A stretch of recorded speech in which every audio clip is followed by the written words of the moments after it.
Makasih Tuhan, siapa Engkau di hidup kami tidak akan pernah menganggap biasa. Apa yang Kau perbuat dalam hidup kami, apa yang Kau lakukan di Kalvari, sampai selama-lamanya kami tidak mungkin bisa membalas budi. Oleh karena itu kami datang hanya dengan memuji dan menyembah. Sekalipun sebagian di antara kami harus melakukannya dengan bercucuran air mata, tapi kami tahu ya Tuhan, semua itu adalah untuk Tuhan. Tuhan berkati umat-Mu, sayangi setiap domba, Tuhan cinta kami semua. Gendong Tuhan satu persatu, yang lemah Tuhan gendong. Yang dikambing hitamkan oleh keadaan ya Tuhan atau oleh sekelilingnya, Tuhan gendong.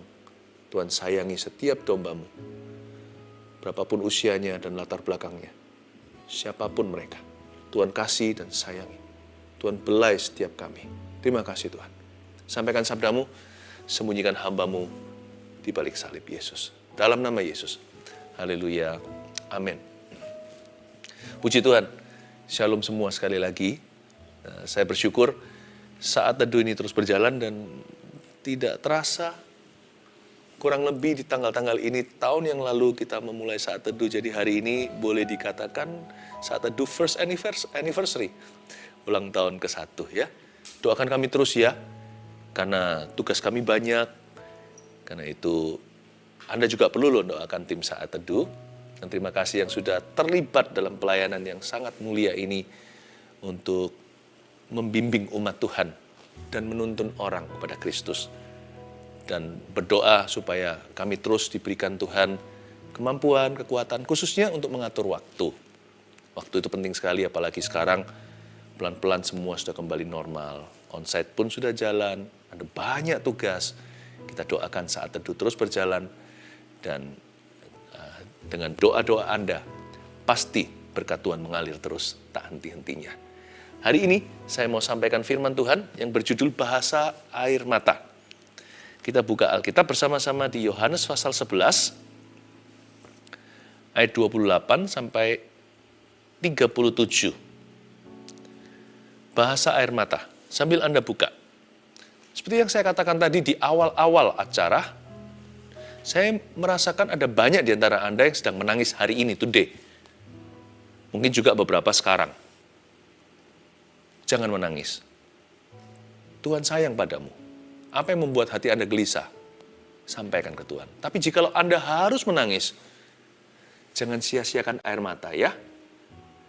Biarkan firman Tuhan hari ini mengajari apa itu bahasa air mata. Agar supaya kita jangan menangis sia-sia, tetapi mencucurkan air mata itu sambil maju dalam rencana Allah. Yang menabur dengan mencucurkan air mata, pasti akan menuai dengan sorak-sorai, pulang membawa berkas-berkasnya. Mari kita sudah buka sekarang, kita baca, yaitu Yohanes 11 ayat 28. Saya langsung penggal di bagian ini saja, di babak berikutnya dari cerita kebangkitan Lazarus. Masuklah Maria, ayat 28 bunyinya. Dan sesudah berkata demikian, ia pergi memanggil saudaranya Maria.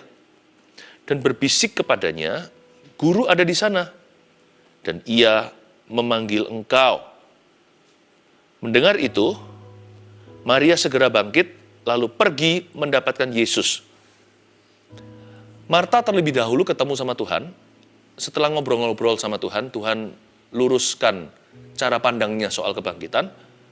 Lalu Marta pergi dulu mendahului Yesus, kembali di mana Lazarus dikuburkan dan terjadi kebaktian perkabungan. Marta bisik-bisik ngomong gini sama saudaranya, yaitu Maria. Guru ada di sana, dan ia memanggil engkau. Setahu saya, waktu saya baca ayat-ayat sebelumnya, Tuhan nggak berkata, mana Maria? Apakah Marta di sini berbohong atau berdusta? Enggak sih. Kita tidak perlu menunggu sampai dengar suara audible baru percaya bahwa Tuhan memanggil kita. Tuhan memanggil kita setiap hari. Gerak-gerik tubuh Yesus sudah cukup bagi Marta untuk mengerti dan memahami Yesus sedang mengharapkan ketemu Maria. Nggak hanya Marta, Yesus mau ketemu Maria juga, karena dua-dua berkabung kan. Lazarus mati atau meninggal dunia. Guru ada di sana. Marta memanggil Yesus guru. kelihatannya mereka bersaudara, 3 siblings ini, Maria, Marta, Lazarus, 3-3 kalau panggil Yesus itu guru. Kalau Lazarus sih masih lumrah.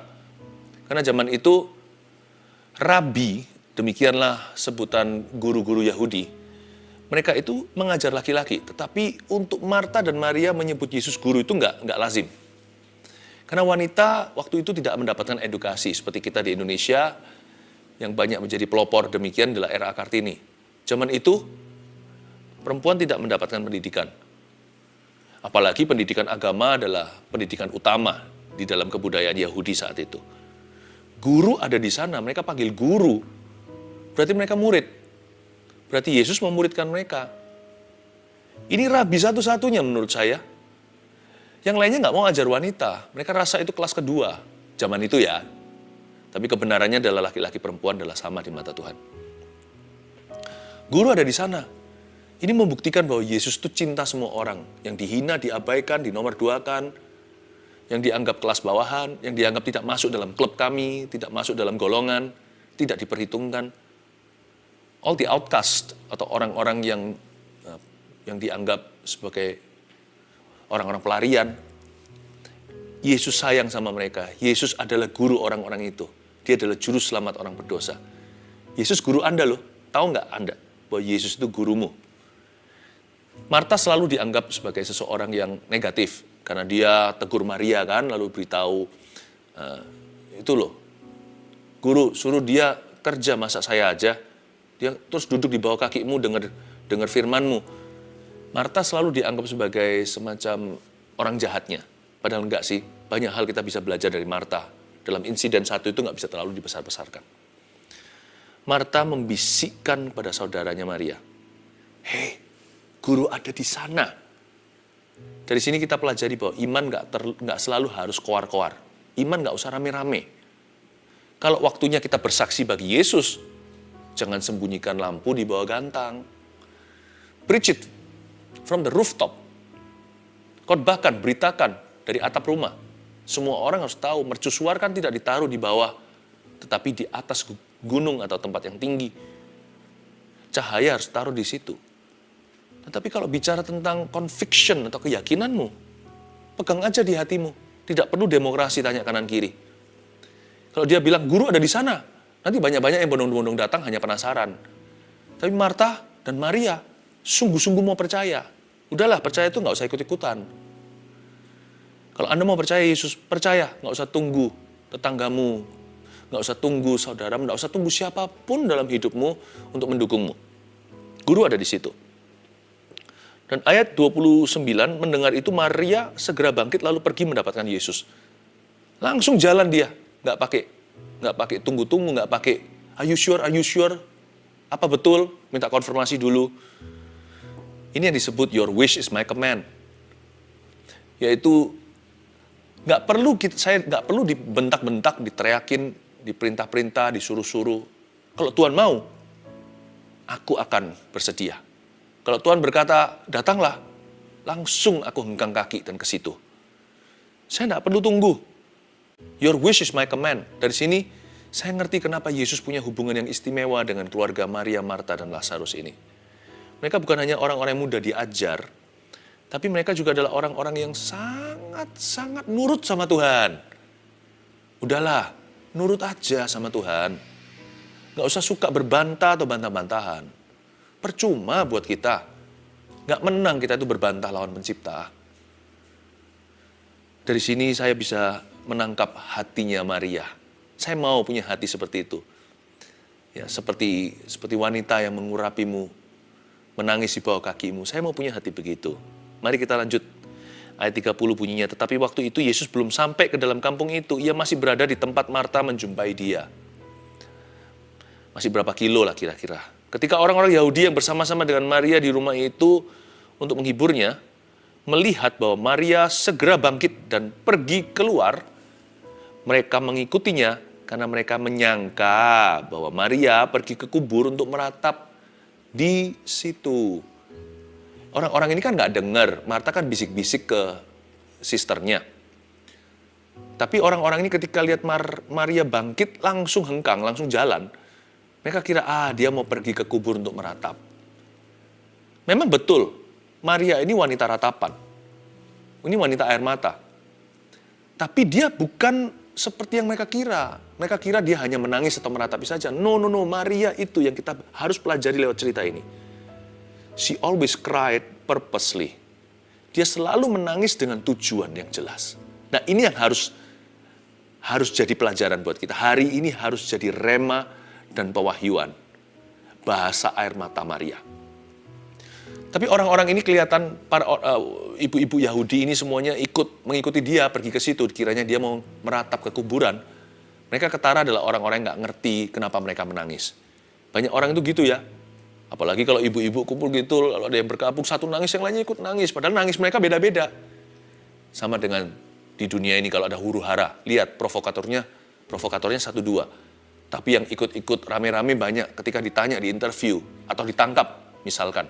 Kenapa kamu ikut dalam kerusuhan? Nggak tahu. Jangan ikut-ikutan. If you must cry, kalau memang Anda harus nangis, jangan sia-siakan air matamu.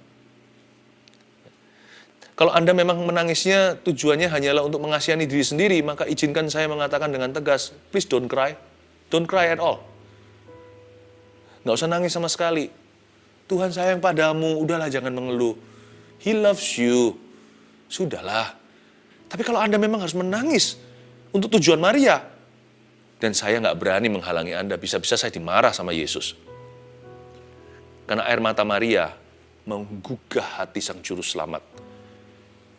Ayat 32, setibanya Maria di tempat Yesus berada dan melihat dia, tersungkurlah ia di depan kakinya.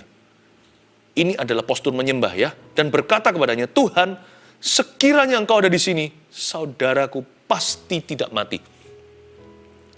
Kalimat yang diucapkan Maria, jika Anda baca ayat-ayat sebelumnya, kalimatnya sama, tapi efeknya beda. Waktu Marta mengucapkannya, Tuhan koreksi dia. Waktu Maria mengucapkannya, bertambah dengan postur menyembah, tersungkurlah ia di depan kakinya. Yesus tidak koreksi apa-apa, tapi langsung turut menangis. Sebelum kita baca ayat-ayat sebelumnya, saya jelaskan di poin ini. Tersungkurlah ia di depan kakinya. Tahun ini, belajarlah to worship. Jangan hanya baca Alkitab. Saya cinta Alkitab, jangan salah paham ya. Saya baca Alkitab terus. Keluarga saya adalah living witness. Kalau saya ngomong begini ini benar atau munafik, mereka yang paling tahu. Alkitab ini yang aku baca siang, malam, pagi, petang. Pagi hari bangun tidur, saya cium istri saya setelah saya berdoa di ranjang saya. Saya pergi ke ruang studi saya atau ruang belajar. Alkitab saya makan. Nanti kalau sebelum makan beneran, makan pagi, siang, atau malam, seringkali saya buka flip-flip ini Alkitab. Atau malam hari sebelum tidur. Tapi jangan hanya baca Alkitab saja. Jangan renungkan firman doang. Belajarlah seninya menyembah. Learn to worship. Belajar untuk hatinya itu luas gitu sama Yesus. Jangan-jangan kalau kita merasa diri punya banyak pengetahuan nanti jadi orang Farisi atau ahli Taurat. Tersungkurlah ia di depan kakinya. Yesus tidak kepingin diajak berdebat. Yesus itu ingin dikasihi oleh Anda dan saya. Dan salah satu cara mengasihi yang paling romantis dengan Tuhan bukan sekedar perasaan doang, tapi perasaan terlibat di dalam action atau tindakan itu adalah menyembah. Waktu Maria tersungkur di depan kakinya Tuhan, dan dia berkata, Tuhan kalau engkau ada di sini, tentunya dia tidak mati. Yesus tidak merasa itu kritikan. Karena waktu Marta mengucapkannya, Yesus berkata, sekarang pun aku bisa bangkitkan. Tapi waktu Maria mengucapkannya, itu seperti sebuah kerinduan. Wish you were here in my saddest moment. Di momentumku yang paling sedih, aku harap engkau ada di sini. Maria tidak mencetuskan mujizat apa yang dia harapkan. Dia hanya berkata, Lord, I desire your presence. Aku rindu hadiratmu. Menangis pula. Dan akhirnya Yesus masyigu. Itu bahasa Alkitab berbicara dia tergerak dengan amat sangat. Ayat 33. Ketika Yesus melihat Maria menangis dan juga orang-orang Yahudi yang datang bersama-sama dengan dia, maka masyigulah hatinya, ia sangat terharu dan berkata, Di manakah dia kamu baringkan? Jawab mereka, Tuhan, marilah dan lihatlah. Lalu ayat yang ke-35 adalah ayat terpendek di dalam pasal ini, mungkin di dalam Alkitab. Maka menangislah Yesus. Jesus cried. Wow, this is big, this is huge. Maria berkata, Tuhan, sekiranya engkau ada di sini, saudaraku nggak mati. Yesus lalu lihat Maria, lihat air matanya. Dia usap-usap air matanya sesegukan. Lalu dia lihat orang-orang Yahudi yang datang bersama dengan dia ikut menangis. Orang-orang yang clueless ini. Orang-orang yang nggak ngerti kenapa mereka nangis. Meskipun mereka nggak ngerti kenapa mereka nangis, Yesus tetap Masiku. Baik nggak Tuhan Yesus itu? Sekalipun seringkali ya, 90%.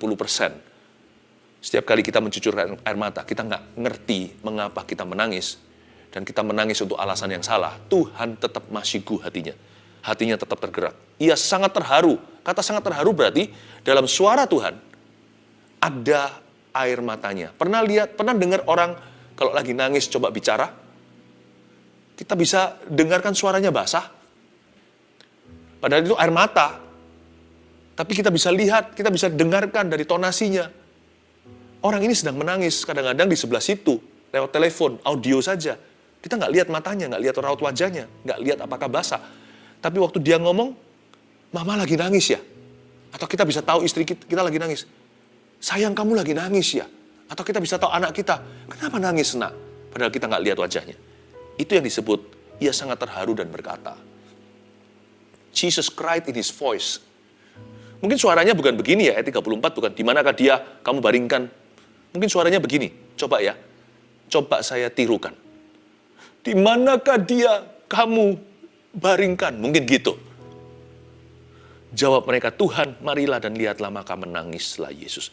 Kata menangislah Yesus di sini, dalam bahasa Yunaninya, yaitu bahasa perjanjian baru, dia konotasinya adalah quiet weeping, atau menangis dengan diam-diam. Bukan menangis yang lebay atau berlebihan, atau yang cari perhatian. Orang Yahudi zaman itu, mereka nangisnya berlebihan. Bisa-bisa nih, orang-orang yang bersama dengan Maria ini nangisnya lebih heboh daripada Maria sendiri. Apalagi di zaman-zaman itu ada yang di-hire khusus, secara khusus disewa untuk jadi peratap. Sampai hari ini masih ada kok. Jadi mereka yang harus nangis, mereka memang professional crier, professional weeper, orang-orang yang menangis secara profesi, dibayar untuk itu. Tapi yang gituan itu tangisan-tangisan yang tidak menggugah hati. Itu tidak membuat Tuhan Masiku atau terharu. Itu bukan bahasa air mata. Itu air mata saja. Bisa jadi air mata buaya. Bahasa air mata itu dalam bahasa Yunaninya dulu, it suggests quiet weeping. Jadi yang Yesus menangis dan Maria menangis itu konotasinya ke situ. Sedangkan yang orang-orang Yahudi yang lain bersama dengan Maria menangis itu yang menangisnya berlebihan, yang profesional, yang bahasa anak muda hari ini, yang lebay. Kalau yang dari Malaysia mendengarkan ini mungkin nggak ngerti, makanya saya kasih kata yang berlebihan, yang agak overreacting. Saya nggak berkata kalau menangis yang quiet weeping itu berarti orang itu menangisnya pelan-pelan. Enggak, saya pernah melihat orang berkabung. Saya seorang pendeta, seorang hamba Tuhan. Lihat ups and downs-nya manusia dan jemaat yang saya kasihi. Waktu menangis, nangisnya ada yang nangis. Tapi nggak lebay, karena tangisannya dari hati. Dia menangis, sungguh-sungguh menangis. Ada orang yang dijamah Tuhan di gereja atau dalam kebaktian ibadah. Seperti saat teduh begini juga, saya kan nggak bisa dengar. Tapi Yesus ada di sana. Ada yang menangis. Menangis sejadi-jadinya. Menangis itu sampai betul-betul badannya bergetar. Jangan hakimi orang gitu kalau dari hati ya. Dia ngalami Tuhan Yesus.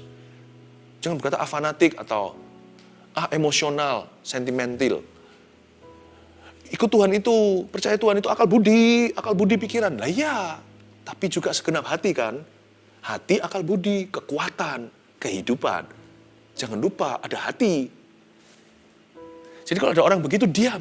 Kalau Anda memang simpatik atau empati dengan orang begitu, ikutlah menangis. Menangislah dengan orang yang menangis. Tertawalah dengan orang tertawa. Yakobus katakan begitu dalam perjanjian baru. Ada orang yang di zaman Tuhan itu saking demikiannya, hebatnya zaman Tuhan. Dia nggak pernah di zaman demikian, nggak pernah mengalami kasih segede itu. Ada di antara mereka yang sampai nggak sanggup berdiri. Seperti terlentang. Posturnya seperti menyembah. Baik itu ke depan maupun ke belakang. Saya berkali-kali lihat orang di jamaah Tuhan demikian. Mereka nangis sekali, nangis. Saya respect, saya honor itu. Saya menghargai, menghormati momen seperti itu. Tinggal saya aja yang harus bisa jadi seorang good friend bagi orang demikian. Saya jagai dia, tungguin di sana sampai dia selesai dengan Tuhan, saya nggak ganggu. Atau kalau dia sedang berada di lantai, di mana? Ya kan? Saya mungkin kasih dia jaket saya, kalau itu seorang teman, supaya dia berada di lantai situ. Tetap saya jaga, dia punya dignity. Jangan hakimi orang yang mengalami manifestasi kasih. Because you did not experience, you haven't experienced what they have. Karena Anda belum alami apa yang mereka sudah alami. Dan saya saya sebagai gembala Anda lah, istilahnya di saat teduh ini sekarang, biar jemaat. Saya beri Anda kebebasan dan kemerdekaan penuh untuk ekspresi cinta pada Tuhan dan untuk mengalami manifestasi kasih. I give you the full freedom.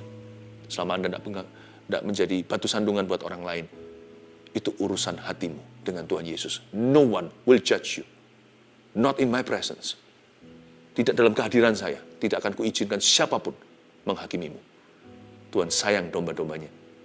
Salah satu tugas gembala adalah menjaga domba-domba itu, berjaga atas jiwanya. Oh haleluya.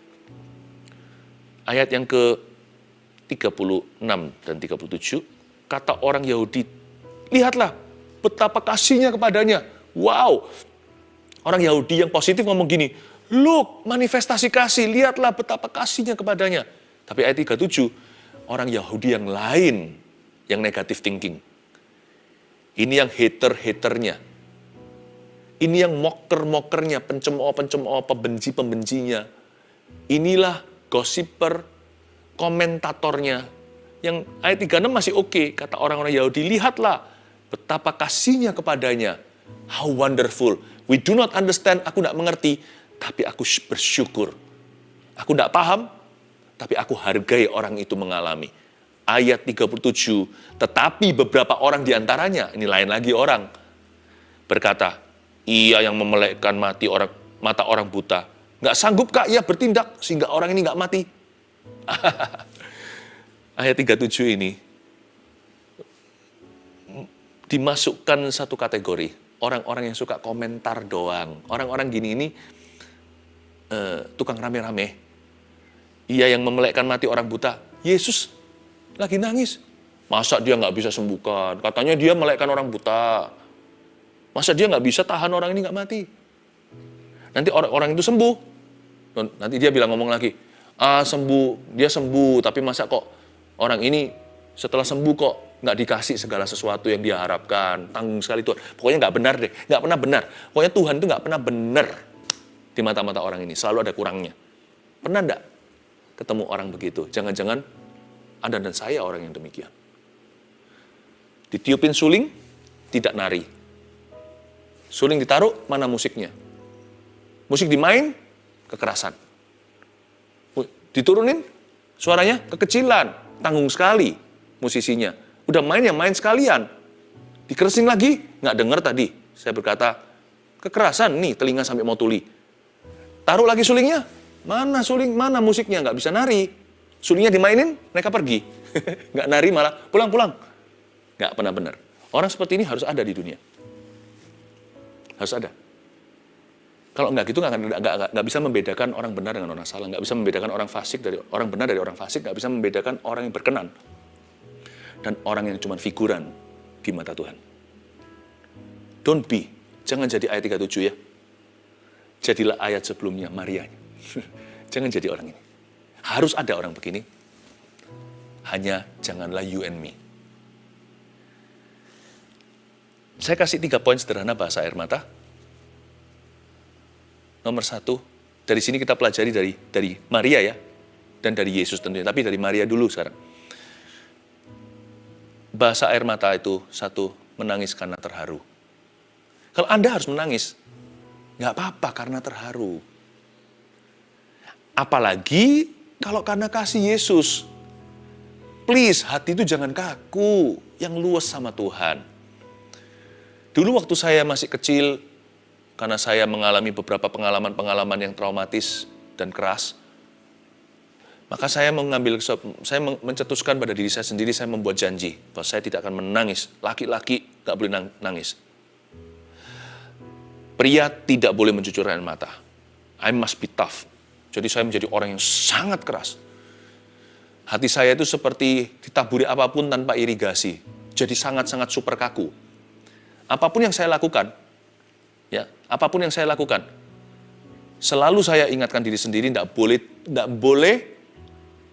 boleh menunjukkan perasaan. Jadi saya orangnya dingin sekali, zaman dulu sebelum kenal Tuhan. I love you lah, rangkul orang lah, nggak ada ekspresi lah. Nggak usah gitu-gituan. Dan akhirnya pada waktu saya dijamah Tuhan, ketika saya umur 18 tahun, puluhan tahun yang lalu, saya menangis sejadi-jadinya. Kayak bayi, makanya namanya lahir baru, bayi rohani. Saya malu, di depan gereja itu. Maksudnya di dalam ibadah gereja, tapi di depan semua orang. Saya nangis, saya malu. Tapi setelah itu seperti saya diberi pengertian, kenapa harus malu kalau terharu? Saya nggak mudah nangis kecuali dalam hadirat Tuhan hingga hari ini. Saya nggak mudah nangis kecuali untuk alasan-alasan kebenaran. Saya tidak mudah mencucurkan air mata, kecuali kalau melihat orang lain menderita. Hari ini hati saya telah berubah. Sejak Roh Kudus jamah saya, seperti ada perairan dan irigasi. Seperti ada sungai yang mengalir di sini. Bukan tipe orang yang gampang-gampang dikit-dikit nangis, nggak gitu. Saya nggak bocor. Tapi kalau memang hari itu mata saya harus jadi bendungan Allah, saya pastikan hatiku mudah masyiku. Menangislah karena terharu. Kalau memang harus menangis karena alasan itu. Apalagi karena kasih Tuhan. Lihat orang lain punya penderitaan. It's okay. Nomor 2, menangis karena kehendak Allah. Yang ini menangis karena alasan ketaatan. Menangis untuk taat. Ini susah. Kita bisa nangis karena ketika kita disuruh memberi. Sakit tapi menjadi perkorban persembahan. Waktu kita mengampuni. Atau ketika kita berdoa untuk kebangunan rohani terjadi di sebuah negeri. Dari waktu ke waktu ya, saya sering loh dibanguni Tuhan pukul 3 pagi. Suruh berdoa untuk negara tertentu, apalagi negara sendiri. Pernah juga saya dibangunkan, ya kira-kira pukul 3. Saya cukup langganan di jam-jam sekian. Suruh doakan untuk jemaat saat teduh. Saya menangis tanpa alasan, tapi saya tahu itu kehendak Allah. Saya sedang mendoakan. Saya mendoakan agar turunnya kerajaan sorga dalam kehidupan seseorang. Dan mungkin kadang-kadang Tuhan suruh saya melakukan sesuatu itu susah sekali. Saking susahnya sampai saya mencucurkan air mata. Contohnya, Tuhan suruh Anda mengampuni. Jangan nangis karena kepahitan, jangan nangis karena sakit hati. Itu sakit Tuhan, sakit rasanya itu dirasa-rasain gitu sakitnya itu. Seperti, ini dada luka, sekalian disiram jeruk nipis. Jangan, itu keluar air matanya karena kesakitan. Jangan keluar air mata kepahitan. Kalau Anda memang harus nangis, mencucurkan air mata karena mengampuni, karena harus mengampuni seseorang, lakukan demi ini. Anda berkata, aku harus menang. Aku harus menang. Aku harus lulus. Aku harus wisuda. Aku harus bisa lulus ujian. Dan Anda berkata, ini susah bagi saya Tuhan, orang itu melukai saya secara dahsyat. Bagaimana saya bisa mungkin mengampuni orang demikian? Kalau yang dia lukai adalah saya saja, yang dia lukai adalah orang yang saya cinta. Contohnya keluarga. Kalau sesuatu yang terjadi itu sungguh-sungguh buruk, seperti sebuah musibah, mimpi buruk, Anda disuruh mengampuni. Janganlah Anda menangis karena Anda pahit sama orang itu. Menangislah karena susah pengampunan itu. Nangislah karena mengampuni itu sukar dan sulit sekali. Tapi Anda harus bisa. Dan kalau perlu mencucurkan air mata untuk mengangkat besi dan baja di hatimu ini. Dan berkata, I must win. Pengampunan harus kulakukan. Karena aku tahu mengampuni itu adalah kehendak Allah. Anda nangis bukan karena perlakuan orang itu di masa lalu. Anda menangis demi mencapai masa depan yang Anda tahu adalah kehendak Kristus secara sempurna. Seperti orang kalau olahraga ya, Saya pernah lihat seorang bodybuilder, wah diangkat yang lebih berat dari sebelum-sebelumnya. Di sininya tiba-tiba menetes air mata. Saya rasa orang segede itu bukan menangis gara-gara besi ya. Tapi dia saking keluarkan seluruh tenaganya sampai keluar air matanya. Demi mengampuni, dan harus goal pengampunan ini. Karena ini kehendak Tuhan yang sempurna untukku sekarang ini di musim hidupku. Aku tidak boleh gagal, tidak boleh menjadi milik setan. Aku milik Tuhan. Dia demi mengampuni dan terjadinya pengampunan sampai mencucurkan air mata karena kehendak Allah. Bukan karena mengingat kesalahan orang lain. Kesalahan orang lain itulah, memori buruk itulah yang membuat Anda susah mengampuni. Tapi air mata Anda karena mau menggenapi firman Tuhan. Menangislah karena kehendak Allah. Terakhir, menangis karena orang lain. Ini menangis bukan karena taat saja, tapi karena syafaat. If you want to cry, cry for other people. Ini bukan air mata buaya, ini air mata saudara.